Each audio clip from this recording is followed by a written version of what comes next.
And I guess the key for you as well is that you can't actually train that much. Yeah. Because 15,400s, it's a big fucking session for anyone, but you're going to be done with, include a warm up, you'll be in and out of the track 2 hours, unless you're fucking around at the end saying hello to the local kids and everything. Yeah. So you can't then go and do another one of those in the evening because you'll snap. Yeah, so it's. But we'll train in the evening though. Yeah, but we'll run in the evening. So if we've got a session like 15,400s in the morning, you might do some people might do a gym session after it as well. Okay. So it would be broken up like that. So you do your main like bulk of the session in the morning, then maybe some gym work, S&C or rehabs. which isn't too. The gym work is a bit harder, but if you got say rehab and stuff, that is what people call the 1%ers, you know. Yeah. That's boring. It's so boring. Yeah. But that needs to be done as well. So that can take, so let's say 3 hours in the morning. Okay. Then you'll go home, you'll eat, you'll nap, you'll recover. Yeah. And then you get up, and then I probably train again about 6 o'clock in the evening, but it's more just like, it'll be recovery runs. Yeah. 4 mile. You can't fill all your time just training. No. I think is the key, isn't it? Yeah. Yeah, exactly. But it's like the older I've got, the more things I've done, but the more I've sort of prioritized like my sleep and the nap and stuff like that. Like I read a book, I think it was Dr. Walker, Why We Sleep. Yeah.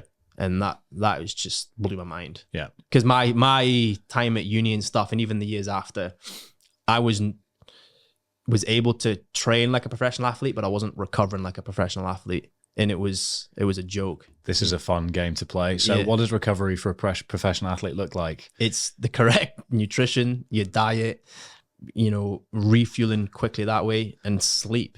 Like sleep where it's ice baths, massage, physio, and your sleep as well. So it's all of that, rehab, it's doing all those small things in between other people. I had friends that were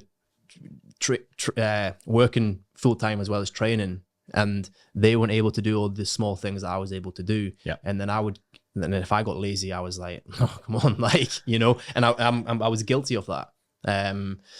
And I think that probably held me back in the first few years. There's a real culture these days, especially in my world, I guess, with more self-driven recreational day-to-day athletes, is focusing on the grain of sand at the top of the pyramid rather than the sleep and the nutrition and the training, the ice baths, the recovery, all those little gimmicky things that you have a complete right to use at the top end because you're nailing every component.